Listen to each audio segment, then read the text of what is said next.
Hello, and thank you for joining us. My name is Bradley Butler. I am the Executive Director and Curator at Main Street Arts in Clifton Springs, New York. Exhibition programming at Main Street Arts is made possible in part by the New York State Council on the Arts. I am joined now by the two artists in our current exhibition. Exhibition is called Relics of the Here and Now, and joined by Jennifer Hecker and Juan Perdiguero. During this talk, we'll learn more about the two artists and their work. Main Street Arts had the pleasure of introducing these two artists during the reception for the exhibition in February. They had both submitted to our open call for work and were paired together because of similar themes they're exploring in their work, and also just the way that their work came together visually. It was kind of a perfect match for this exhibition, and we're glad to have both of them in the show. If you would like to see this exhibition for yourself, it is up through Thursday, April 7th, through 6 p.m. that day, and our gallery hours are Tuesday through Wednesday, 11 a.m. to 3 p.m. and Thursday through Saturday from 11 a.m. to 6 p.m.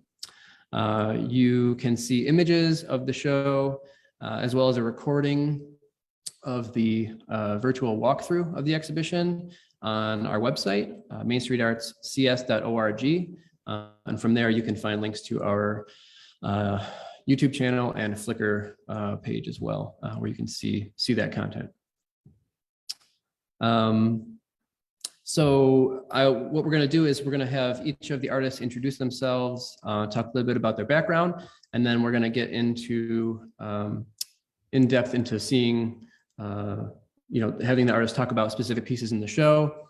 If you have questions, anyone out there on Facebook has questions, please just type them into the comments, and we'll do our best to ask those questions and have them answered for you. Without further ado, I'd like to let the artists introduce themselves. And Jennifer, if you'd like to start off, that would be great. Hi, hello everyone. I'm Jennifer Hecker. I'm pleased to participate in this interview, and I've been thrilled to exhibit at Main Street Arts. My background is pretty much in sculpture. I have both the BFA and an MFA in sculpture. The BFA is from the University of Illinois in Champaign-Urbana. The BFA from the University of Minnesota. I teach sculpture. I've been teaching sculpture at SUNY Brockport now for over 33 years, which kind of blows my mind to say that. And one of the things that I really enjoy about sculpture, or I've always really liked about sculpture, is that you have so many materials to work with, and I've always worked with a variety of materials. In the work on display at Main Street, it shows a lot of my work with glass, which has sort of been the most recent material that's been introduced into my work. I've been working with glass since about 2013 or 14 now.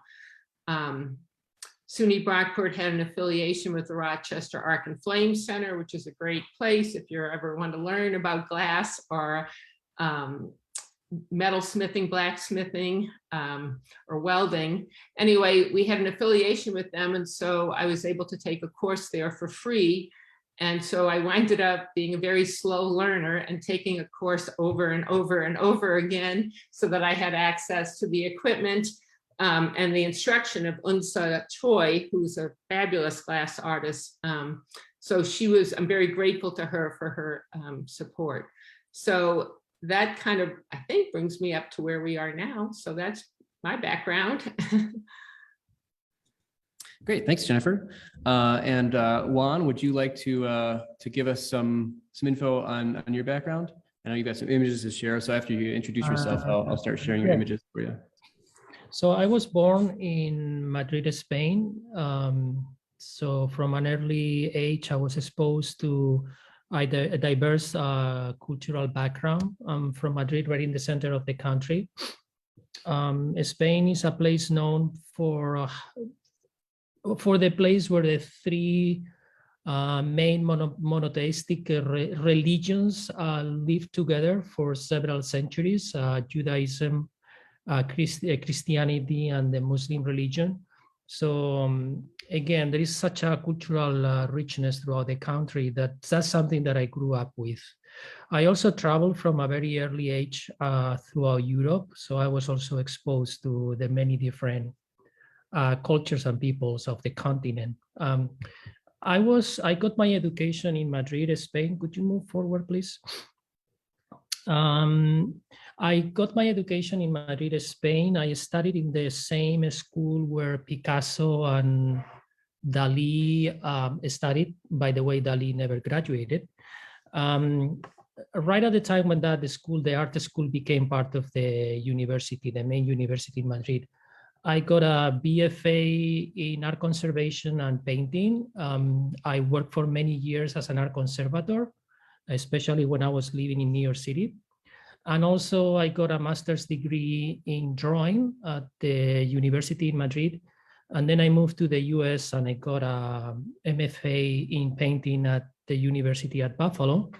And as of now, I'm finishing a PhD degree. I'm writing now my doctoral dissertation also in the University of Madrid. And the theme of my doctoral dissertation has to do with mixed media drawing techniques on photographic emulsion, which has a straight connection with my work.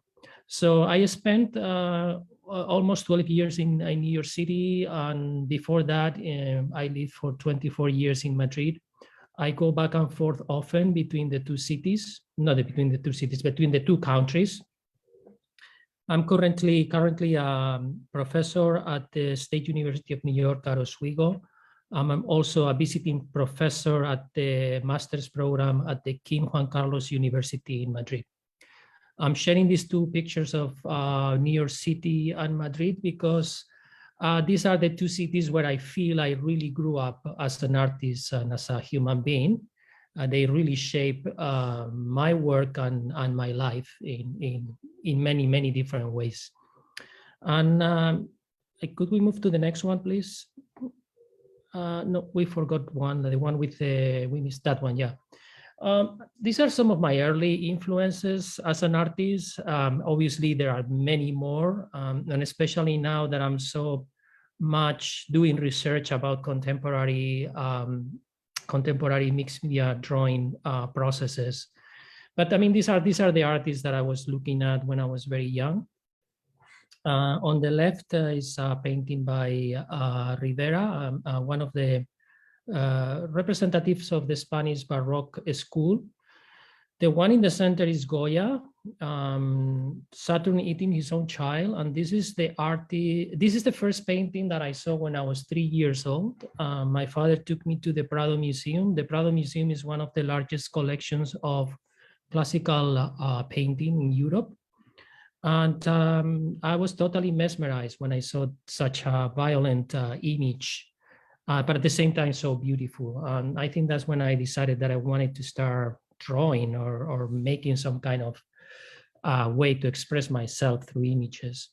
And the image next to it is Egon Schiele, self-portrait. I was very much into expressionist art when I was in college, when I was doing my bachelor's degree. And the one on the right is painting by Francis Bacon, also a big influence on my work. Can we move to the next one, please? Yeah, I mean, talking a little bit about my background as an instructor. Well, this is me. I'm teaching here the figure drawing class. I'm preparing to do a lecture on anatomy, the muscles of the upper body. I'm very much interested in representational art. Is something that I feel very attracted to and very compelled to represent. And in my teaching, I do a combination between classical methods of representation through drawing. I mostly teach drawing. Sometimes I teach figure painting. And also I teach a couple of classes that are experimental drawing processes where I bridge the tradition with the more experimental contemporary approaches to drawing. And I think that's all that I can share for now. Okay, great. Thank you, Juan. And so what we want to do next is share some images of work that's in the exhibition here. Being a two-person show, you both have quite a large amount of work each in the show. And so I've asked the two artists to focus on a couple of different pieces to focus on and talk about. So Jennifer, if you want to start by talking about the piece that's up on the screen now, that'd be great. So this piece is called Scrapbook, and it's pretty much as the title suggests, in that it began with me sort of making a conscious decision to use up some of the scrap that was piling up in my office. At SUNY Brockport, I used my office as my glass studio. I also have access to the larger sculpture studio. And one thing I forgot to mention when I was talking about my teaching is one nice thing about that is I'm the only sculpture professor there. So I teach all media. I teach bronze casting, I teach welding, I teach plaster mold making, I teach woodworking. And that works well for me because I work with a variety of materials. So like in this piece, it began, as I said, with the scrap, and the pieces of wood were left over from previous projects. And there were about 4 or 5 of them that were all the same long rectangular shape. So I sort of had this idea to do something with them in a book form. The piece kept growing as I was really a sort of a compositional puzzle. If you want to go to the next slide, it shows sort of a work in progress, I think. Yeah, that's how it looked on my office floor for many, many months, as I would sort of play around with different elements and rearrange them. It kept growing. It went from, like I said, I think it was originally 5 of those pieces of wood that I had left over. I winded up having to buy more wood, and it eventually became 10 sections or 10 pages to the scrapbook. So the scrapbook, the scraps refer to literal scraps of wood, literal leftover pieces of glass from projects, odds and ends of different objects I'd picked up and had been hanging around the studio for a long time. There's sandblasted slate tiles in there. I don't think there are any at this time, but later on there sandblasted glass plate in the piece. There's some of it's actually got some plaster in it, so it just really evolved. And then I welded up the framework and did all the construction on it as well. When I was working on the piece, it reminded me of an earlier piece, Waterfall, which I think you have the next slide of. So these are some details. I can show you some details first. So you can see how it was in progress, and these are some details where you can see how the glass relates to the rusty metal, that the background, the black, is dyed MDF, which is a maximum density fiberboard, which is sort of like particle board, but it's very neutral, so there's no grain. And I just dye it, so it's very neutral. Actually, years ago, I had a job as a seamstress in a leather shop, so I actually used leather dye to dye the wood.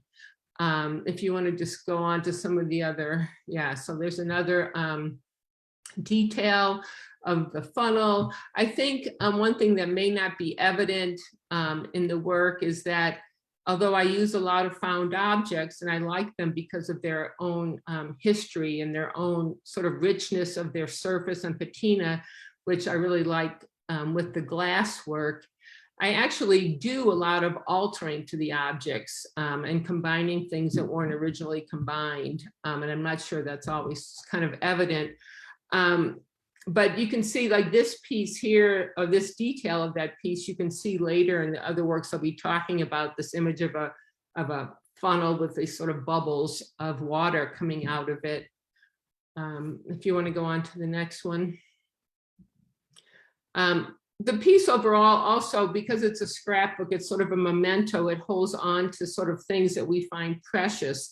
So since I began working with began working with glass, when I took the glass course, I discovered that, glass comes in rod and it's clear and it can be very fluid, and it suggested water to me. So water has been this theme in the work ever since. And I use water to represent both human life, our existence. You can't have life without water.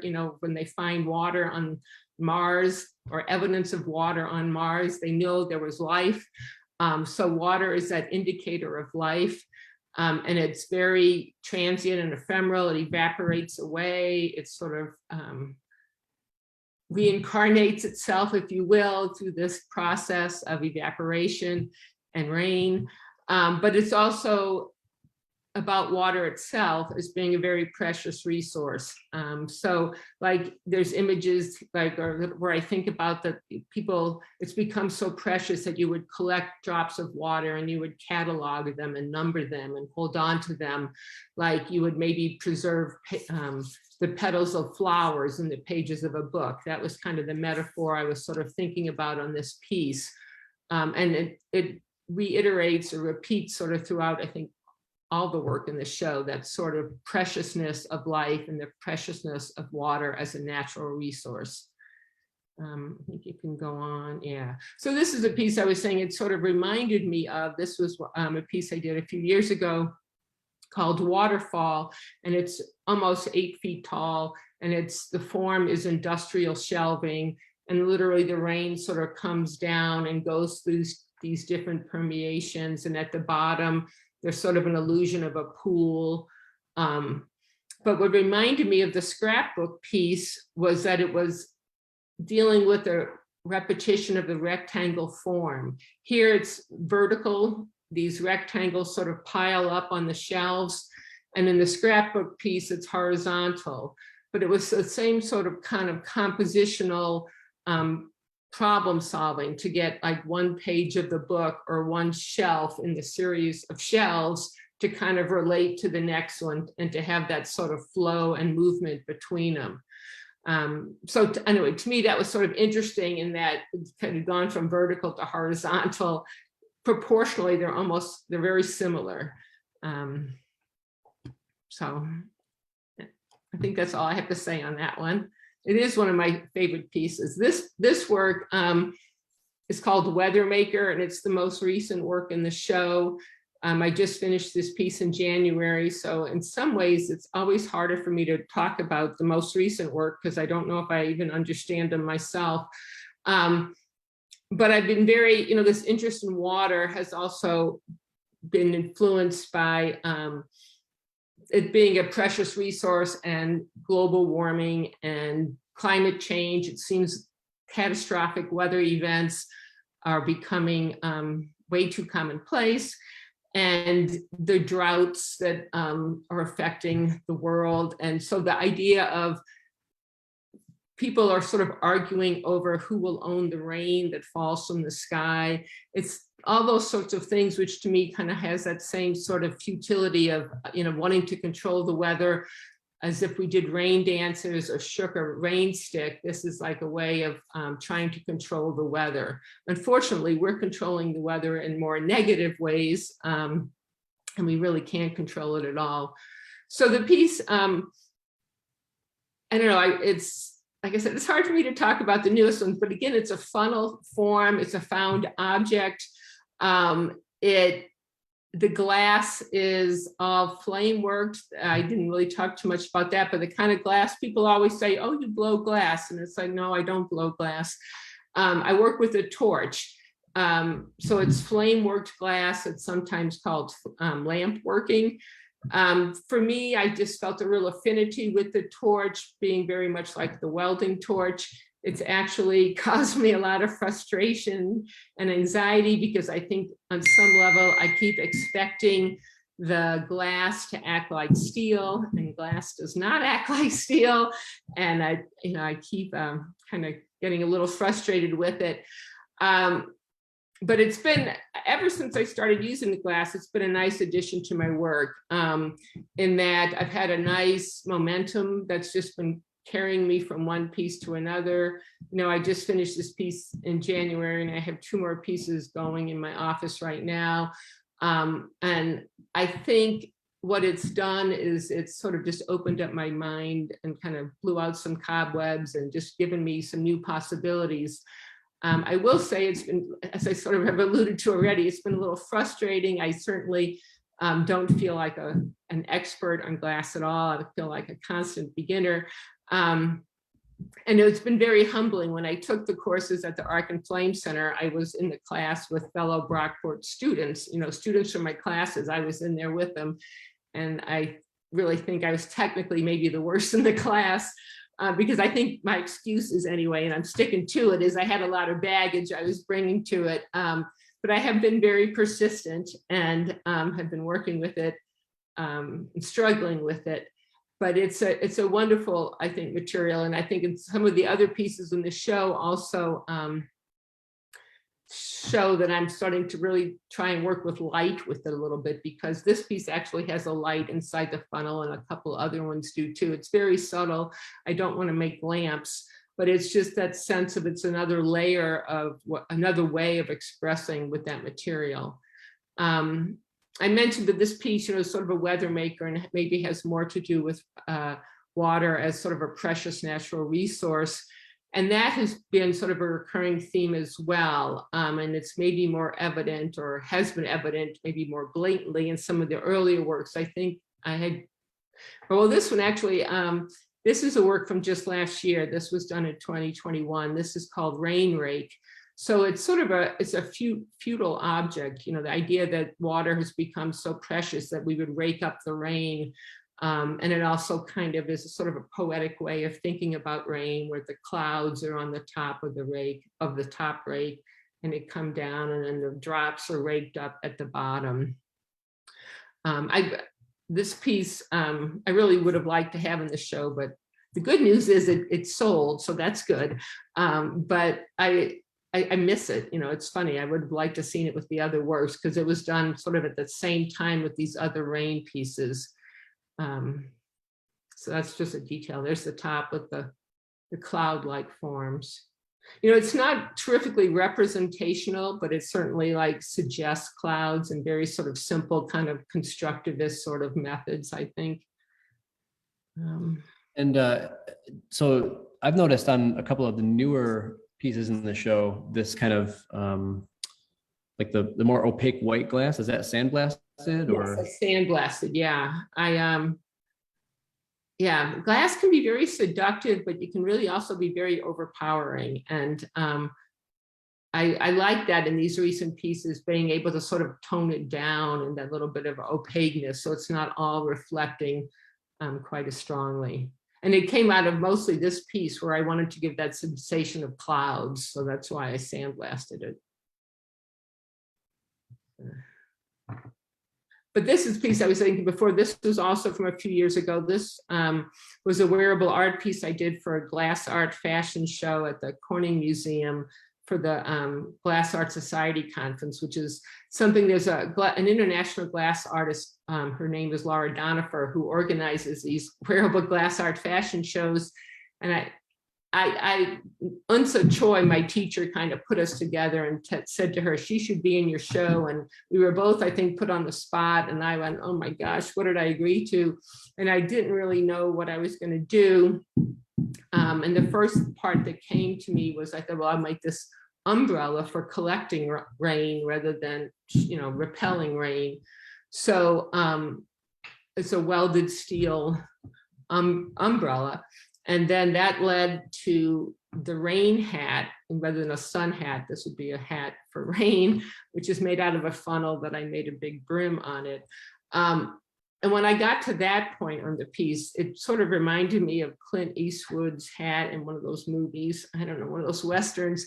And so it became this rain rustler piece. So it had this whole Western theme, which seemed really appropriate to me, since the Western United States are, for the most part, suffering from drought. And there really are disagreements over who owns the rain that falls from the sky, whether you can collect it here or let it go there. The bandolero has water droplet bullets. I cast bronze squirt guns, kids squirt guns. I cast them in bronze, put the water droplets in them. From my days as a seamstress in a leather shop, I made the leather dress and the holsters. I even added things to the boots. So to me, it really spoke of water as this precious resource that we would fight over. So that's the rain wrestler piece. As I said, I think it's more blatant than maybe some of the newer works, but it was an important piece for me to do. I don't know, is there any more? Is that the last one? I think that's it for your images there. So thanks. I think it's really cool to see, both of you have examples of previous work and how it relates to new work. And I think it's always an interesting thing to see how an artist's work progresses and how, maybe one idea finds its way along, the path even years later. So that's great. Thank you. Welcome. So now, Juan, we've got your images up. So you can go ahead and talk about your process and your work. Yes, okay. All right, I'm going to try to do my best here with the images a little bit mixed up, but I divide my process. First, I'm going to talk a little bit about the process. I divide the process in 3 sections. So I spend looking for images that I really want to draw. So I have a large bank of images, photographs that I took myself in my many trips abroad and across the country. Also images that I browse through the internet, that I download, and they become sources of inspiration for the images that I want to create. And when I'm talking about images, I'm always talking about humans and animals. I was trained as a classical painter, although I went to art school because I wanted to learn how to draw really well, because I wanted to be a cartoon artist, which I never became. And when I was in art school, I really fell in love with photography, but I never wanted to be a photographer.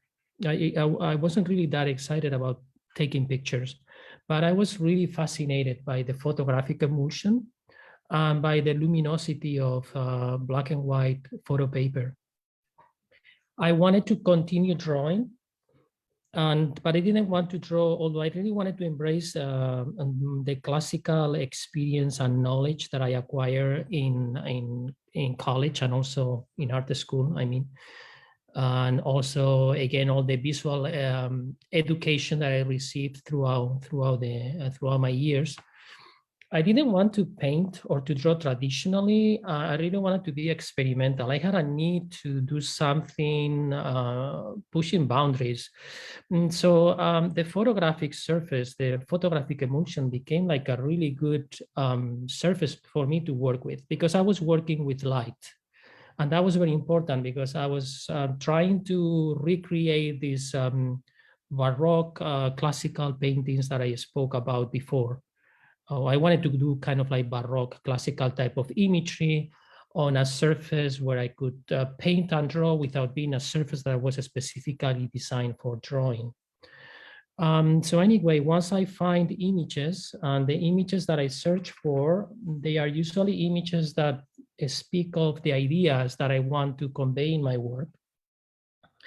And very much is about the human existential condition. I'm very much interested in speaking about the human-animal duality we all carry within ourselves, and how unresolved the relationship between the animal and the human is. And I also want to speak or want to convey ideas about the self-destructive qualities of us as animals and as humans. It's interesting that the man is the first animal that has created its own environment, and ironically is the first animal that is destroying the same environment he or she created. So I'm talking very much about the many contradictions of this contemporary culture where we live in, where there are so many unresolved conflicts that are really tearing us apart physically and spiritually.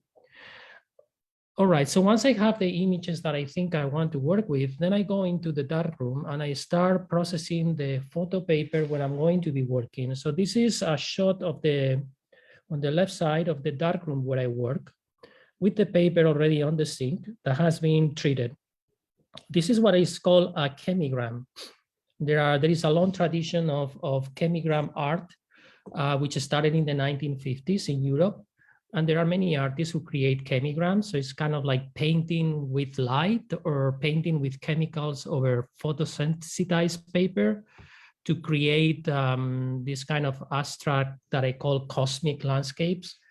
But to me, the chemigram by itself is not enough. I always need to draw. I feel compelled to draw. So I first create this kind of, again, chemical landscapes using chemicals that I apply to the photo paper while it's being sensitized with flashlights. And I use brushes, I use sponges, I mix different types of chemicals. Sometimes I try to create a little bit of color within the boundaries of what the chemicals do when they react with the photo emulsion. Would you move to the next one?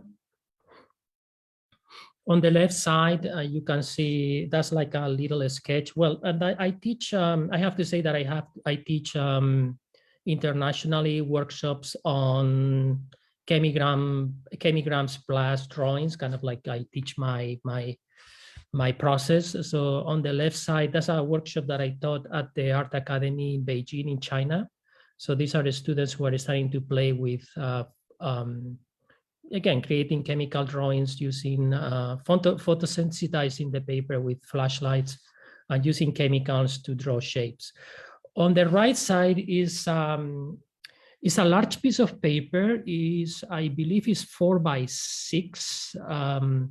That's a huge, very large size chemigram that I did. And sometimes these chemigrams can take from 5 minutes to 45 minutes to make them, right? And that's, again, what I call a cosmic or chemical landscape where I'm going to be doing a drawing. Let's move to the next one. Okay, then I go to the studio, to my studio, and there you can see a selection of some of the pictures that I'm going to be using, some of the photographs that I'm going to be using as a reference to create the drawings. I always work from photographs. You can see that next to the already treated pieces of photo paper, there are groupings of photographs. These photographs are going to become the inspiration for the drawing that I'm going to be creating. So sometimes I draw inspirations from several images and I create a new image out of all of them.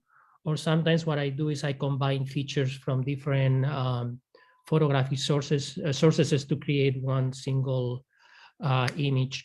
And there you can see also the drawings, the finished drawings next to the photographs that were a reference to them. So once I treat the paper in the darkroom, I bring the paper, the photo paper to the studio, and then I start thinking in a very intuitive way.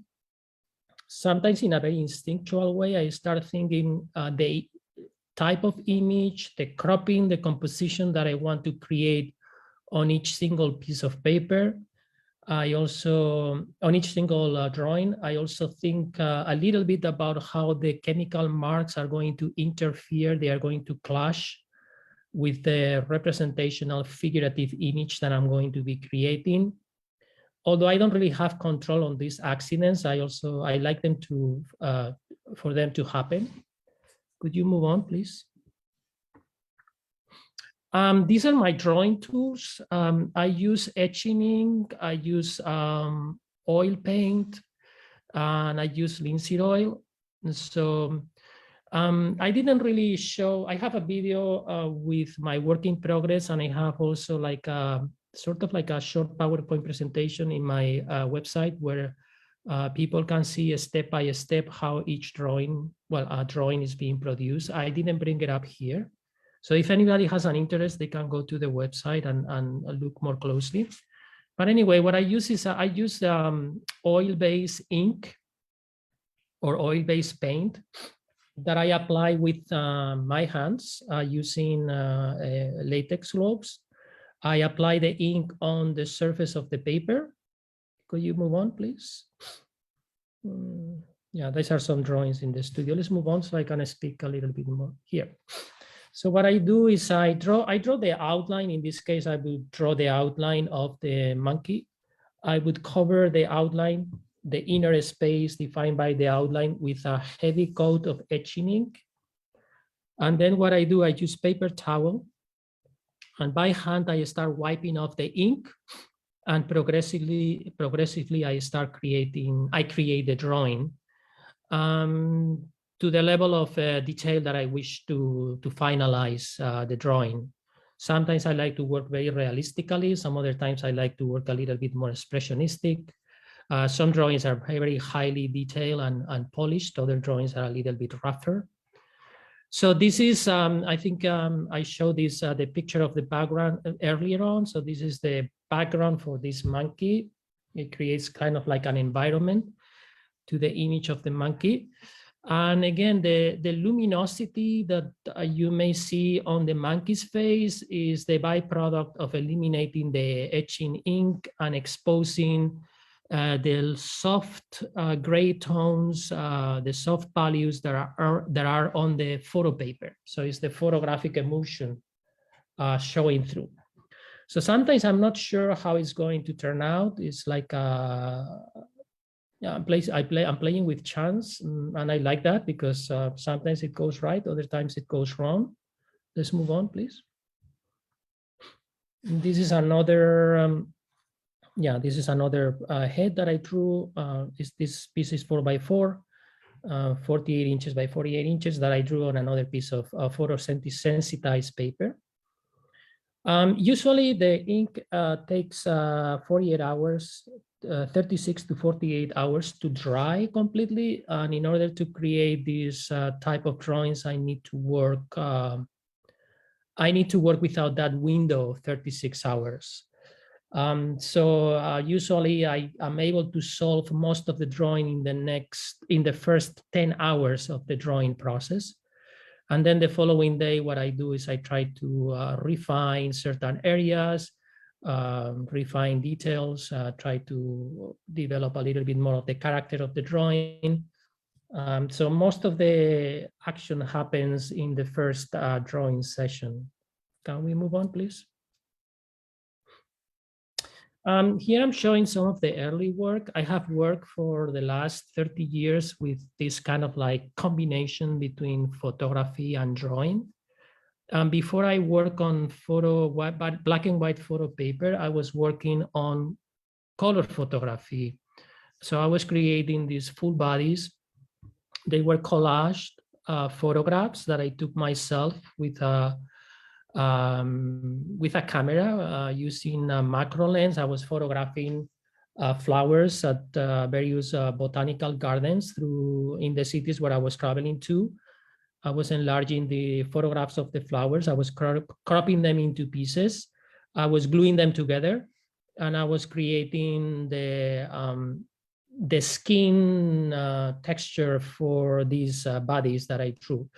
And using the same process, a black etching ink over the surface of the photo paper, covering everything with black ink, and then slowly wiping out the ink with paper towel and creating the realistic representation of the human form. Can we move to the next one? So that's a close-up. And there you can see, here I was, these pieces are much more painterly because I was thinking obviously a lot about color because I was using color photography. So I was consciously thinking about where I was placing the colors to play with color temperature. Can we move on? Yeah, so I was going back and forth between the human images and the animal images. To me, humans and animals are pretty much the same, meaning psychologically. When I'm drawing an animal, I'm thinking about a human being. When I'm drawing a human being, I'm thinking of an animal. So this is a series of, this drawing belongs to a series of greyhounds. They are 4 times larger than life size representation of dogs. And here you can see more clearly the use of the photographic collage using color photography. Can we move to the next one, please? There. So this is a detail. So there was a moment that I decided that I really reached the limits of what I wanted to do and say with this process, this mixed media process, and I decided to move into something. No, I don't know how to say, not necessarily more traditional, but I wanted to start experimenting with the photo process in a different way. That's why I started to be more focused into chemigrams, which is something that I happened to run into by chance, by mistake. Can we move on to the next one? So now talking about the works in the show. So it's a combination between animal images and humans. I'm very much interested in the gaze, the way the animal and the human are looking back at us. I'm very much about, it's very much about ambiguity and about psychological intensity. Again, when I'm drawing the human figure or the human image, I'm thinking about an animal, and I'm trying to convey some kind of animalistic expression, especially through the gaze. And the same thing when I'm creating the animals, I'm trying to bring some humanity into them. So the gaze is, to me, like the gaze of a human. Sometimes I manipulate the proportion and the shape of the eyes to make them to look more human or more animal.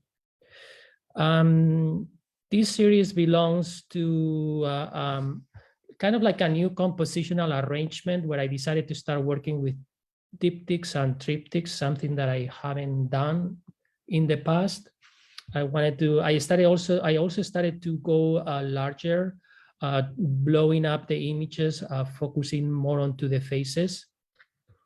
And this happened also because I did the animals for many years, probably like for 15 years. And I think I was able to get to a level of sophistication in the way that I was rendering them. And I had the need to start working with the human figure, with the human face. But the technical process didn't allow me to create drawings that I found to be of high quality, sophisticated. In fact, I have to throw away many of these drawings. I forgot to mention that if the drawing doesn't go the way I think I want it to go, then I have to just throw away the paper and start over. Sometimes I can commit to 2 full days of work into a drawing that is not going to go anywhere, and then I have to discard the drawing. So in this exhibition, I did a lot of editing. I think I would say that 100% of the work that I produced, 40% went to the trash, and 60% of the work made the cut. So anyway, here I'm using the same process. I'm drawing on a chemically treated photo paper. The large scale drawings that I produce for this show, they are done on photo paper, but the surface is glossy.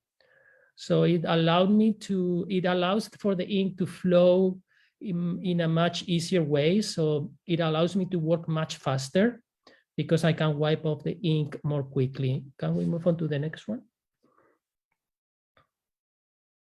The smaller drawings in the show, which I don't have any samples here, they were done on matte paper or pearl paper or pearl surface paper, which is much more absorbent, and it has a little bit of a different quality. So this is one of the images of the animals. This is supposed to be working as a diptych. Well, it's part of a triptych, but originally it was a diptych working with the previous image. And technically speaking, this is a much more time-consuming type of image because I have to build all the texture of the hair. I have to make it a little bit more realistic. So after I render the face of the feline by removing the ink with paper towel for 8 hours, I let the ink dry a little bit, so it wasn't too fluid. And then I went back with Q-tips and a palette knife, and I started to scrape off the semi-dry ink to start creating the texture of the face of the animal. Yeah, it took me pretty much the same amount of time that the previous piece. I just had to work much faster because I had to scrape off this ink, the ink, and create the texture while it was still dry. So, and I think I have covered pretty much everything I wanted to say. Great. Yeah, and I think well, I have a couple of questions to follow up, but do you want to just briefly just talk about, Juan, the ideas behind the work, or how this, the viral face? Oh yes, yes. Well, it's very interesting. Well, I started to do these drawings when on confinement, when COVID hit all over the world. That's the reason why the title viral, right? I started to see the chemical marks that I was doing on the photo paper, and then overlapping or creating the drawings over, and starting to remove the ink and play with the luminosity of the image and letting these marks exposed as a type of a virus, right? Like especially more on the human images than in the animal images, Here it is.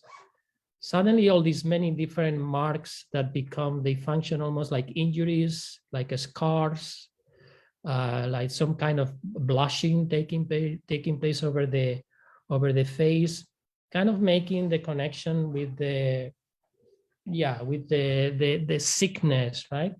But also again making the connection, as I mentioned before, with the sickness of the society we live in, right? The destruction of the environment, the psychological and emotional numbness we live in, how we kind of remove ourselves from being in touch with the world we live in. Talking very much about the individualistic approach we have to our lives, where we are much and much less of the part of the community, and we are much more selfish about our own needs, right? So kind of like the whole thing about the pandemic made me to reflect on those ideas that I was already thinking a lot, often through my work. And suddenly I saw the connection between, well, this is my connection. Everybody else can have a different connection. So then I started to really explore more the mark making. I started to create more of these clashes between the drawn images and the marks underneath. In some drawings is very, very muted. It's very soft. In other drawings, it's very dramatic, the clash. So I wanted kind of like to bring these contradictions in a metaphorical way through the images that I was creating.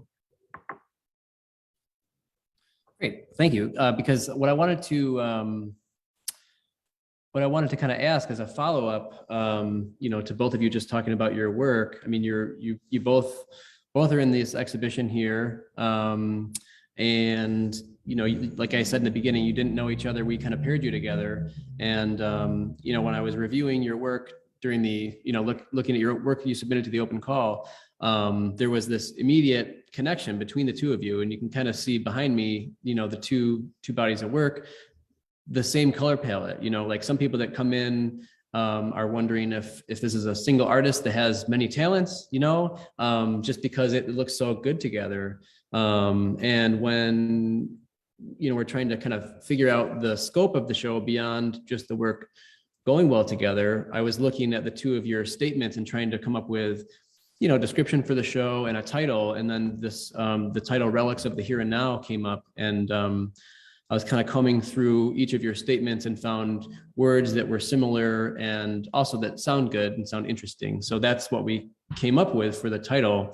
And so I don't know if either of you have any thoughts about that idea of like relics of the here and now, like kind of when people come in and talk, or when I talk to people that come in to see the show, or when I talk to our kids that are in our youth program about it, just kind of talking about how artists are making, something that could be a future relic, like any artist is making something which could be in the future, something to look back upon, to see what it was like of our time, like the here and now, but also the relationship between the past and the future on the present. So I don't know if, you both kind of have different ways of coming to that. And I know, Juan, you were just talking for a while, so I don't know if Jennifer, if you have any thing to add on something surrounding that, or any other thoughts, I guess, to put you on the spot. Well, I think, Bradley, you deserve a lot of the credit for putting the two of us together. And I thought you did a great job titling the show. I like this notion of the relics of the here and now. To me, it also speaks to the futility of it. We can't control time. We're all aging, things are changing, the planet's changing, our bodies, and so we try to sort of hold on to the moment, and that's what these relics maybe represent, but it's all very transient. So anyway, so thank you for pairing us, because I agree. I think it's a really nice pairing, and I appreciate it very much. So thank you. I would say that more than relics, to me, they are traces. I mean, yes, they are. I never thought of them as relics. They are, but to me, they are traces. What is left after a moment lived, a moment experienced, because as you mentioned, we are moving on. We are aging. Right now, in 5 minutes, the moment we are living right now is not going to be the same one, right? So I see these drawings, at least the drawings that I produce, as the traces of a very specific time and moment where I was responding to the world and to life in a very specific way, right? And that's it. That's how I see the creative process, by the way.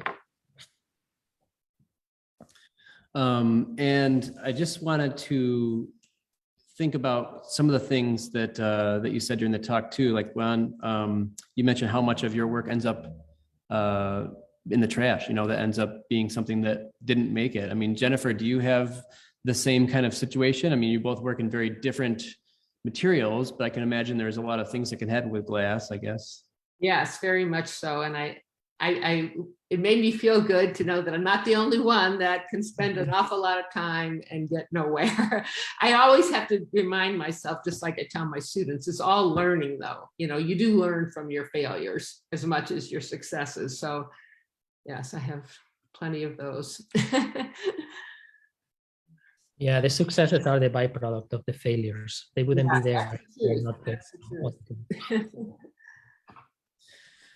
Great. Well, I think that'll do it for the talk today.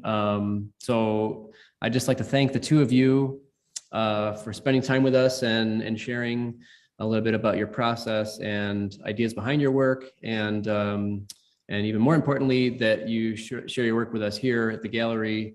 We've had great response to the work so far, and just over a week left to see the exhibition. So we hope that many more people will come in and see the show in person. But if you're not from the area or you just can't make it, like I said, we do have footage from our virtual walkthrough that we did on the website, as well as images in the Flickr album that we have on the website as well. And so if you go to this exhibition page on our website, mainstreetartscs.org, you can find both of those things. And also, just as a reminder, our hours are Tuesday and Wednesday from 11 to 3, and then Thursday through Saturday from 11 to 6. So we hope that you'll be able to come in and see the exhibition before it ends at the end of the day on the 7th, which is next Thursday. So yeah, that's it. So thanks so much, and we hope you get in to see this show. Thank you. Thank you.